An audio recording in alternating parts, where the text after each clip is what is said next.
Her trial was scheduled to begin. A mother admits to murdering her 4-year-old daughter. Britney Mayes was spared a possible death sentence for the murder of Averylee Hobbs back in 2016. But as Jeanette Levy shows us, the judge says that Mayes should never have had custody of her daughter. It's been more than 3 years since little Averylee Hobbs was found unconscious in her mother's bathtub. Since she has pleaded guilty to an aggravated murder charge, Britney Mayes will now be eligible for parole after serving 20 years. Did we want to take 20 years to life? No, we wanted to see much more than that, but that's a way to give us all a little resolution today, and something I think we can all live with and move on from. Averylee Hobbs's paternal grandmother, Tammy Risen, tried for years to protect her. Risen had custody of Avery from the time she was a few weeks old, after her mother, Britney Mayes, fractured her skull. Mayes went to prison for it. She had a lot of people that loved her, that would have done anything to protect her. And she was intelligent. She could talk by 1 year old. She told on her mother everything that her mother did, and nobody would listen. After Mayes served her time, she won back custody of her daughter. Risen recorded the little girl talking about the abuse she continued to suffer. And Mommy put a bed on my back. She put tape on my mouth. She put tape on my legs, and I was stuck.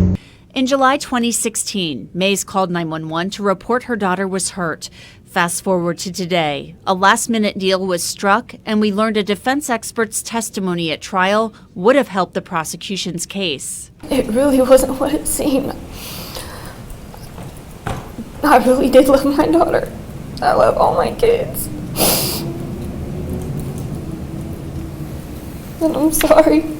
Mayes actually gave birth to another child while she awaited trial for Avery's murder. Judge Robert Ruehlman, who sent Mayes to prison the first time she hurt Avery, couldn't understand how Mayes got her daughter back. Although you're the one that did this, you killed her, you're responsible for it. The system is also involved in this thing, and the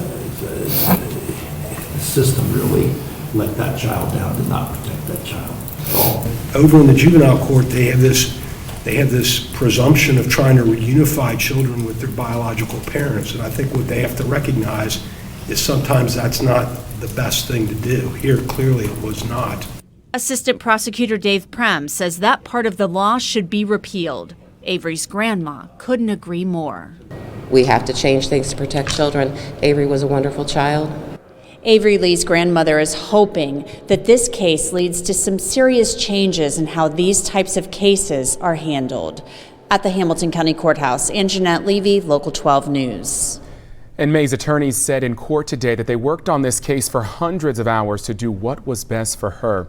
Investigative reporter Dwayne Pullman has covered Avery's case and the way that the system failed her. You can read and watch all of those stories right now on local12.com.